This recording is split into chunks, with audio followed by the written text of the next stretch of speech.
Hello everyone, welcome to అదికాస్ kitchen. ఇవాళ మా మమ్మీ ఏం చేసిందో తెలుసా?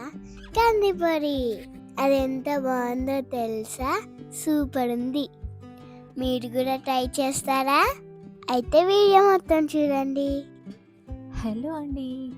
కందిపొడి ప్రిపేర్ చేసుకోవడానికి కావాల్సిన ఇంగ్రీడియంట్స్ ఏంటో చూసేద్దాం. కందిపప్పు, పెసరపప్పు, శనగపప్పు, ఎండుమిర్చి, జీలకర్ర అండ్ సాల్ట్. ముందుగా స్టవ్ వెలిగించుకొని అడుగు మందంగా ఉన్న మూగుడు ఒకటి తీసుకోండి. ఇందులో 1 కప్పు వరకు కందిపప్పుని తీసుకొని కొంచెం దూరగా వేయించి పక్కన పెట్టేసుకోండి. 1 కప్పు కందిపప్పుకి 1/2 కప్పు శనగపప్పు, 1/2 కప్పు పెసరపప్పు అయితే క్వాంటిటీ కరెక్ట్గా సరిపోతుంది. ఇప్పుడు అదే ప్యాన్లో 1/2 కప్పు వరకు శనగపప్పు వేసి గోల్డెన్ బ్రౌన్ వచ్చే వరకు వేయించి అది కూడా పక్కన పెట్టేసుకోండి. ఇప్పుడు నెక్స్ట్ పెసరపప్పు వేసి అది కొంచెం వేడెక్కిన తర్వాత 1 స్పూన్ వరకు జీలకర్ర వేసి 2 కలిపి వేయించుకోండి.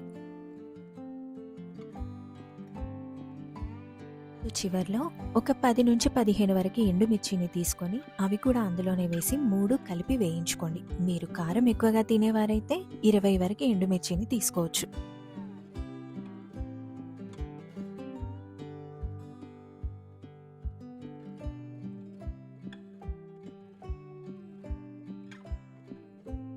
ఈ పప్పులన్నీ చల్లారిన తర్వాత వీటన్నిటిని కలిపి ఒక మిక్సీ జార్లో వేసుకోండి.